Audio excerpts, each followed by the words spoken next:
Let's talk about your kitchen conversation. This is when you meet them after they've gone through the master bedroom and they're now in the kitchen. And this is when you come back up to them and say, so what did you think? And they're either going to say one of two things. It's either a yes or no. And the majority of the time it's going to mean no, right? And so let's tackle the first part first. If they say yes, great. What is your time frame? Awesome. That's great. Where would you put your furniture? Terrific. And you're going to continue down that process to the point of let's write an offer, right? So that's where you go from that point of view.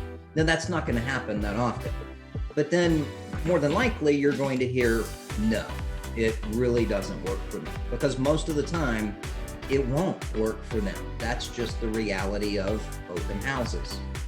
And that's perfectly fine, because here's your opportunity and you're going to have more of those, right?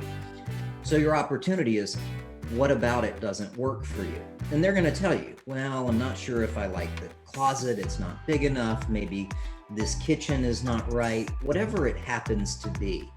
And then you get into the rest of the questions about what exactly are you looking for? What would make this? What changes would you do and find in a new home that would be perfect for you?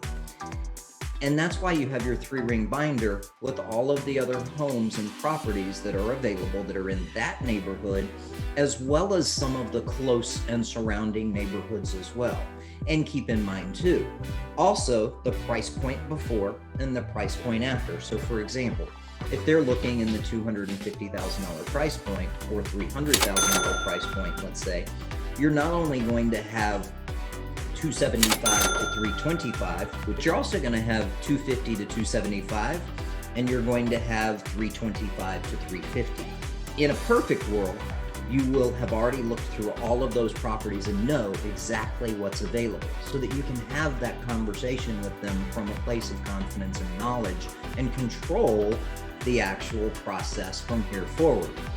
Mr. and Mrs. Buyer, you know, I'm only here for another hour. I would love to be able to go ahead and arrange for you to see this one, 123 Main Street and 456 Main Street, because I think both of those could potentially fit with exactly what we've been talking about and could be the right home for you.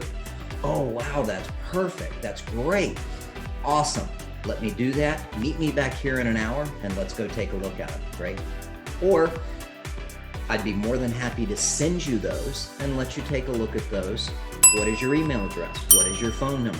Oh, by the way, do you have my buyer handbook? Do you have my seller handbook? Do you have a home to sell? What's your time frame? This is your kitchen conversation, because you're going to continue to go into this process and find out either yes, it's the right one. Remember, that's rare. Or no, it's not. Now you get an opportunity to help them find the right home for them and potentially pick up a seller as well. All right, with your script partner, practice these conversations. Have that 3-ring binder there. But remember, only one copy of everything so that you can capture information and deliver that value after your open house. All right, so practice with your script partner at least 5 times each.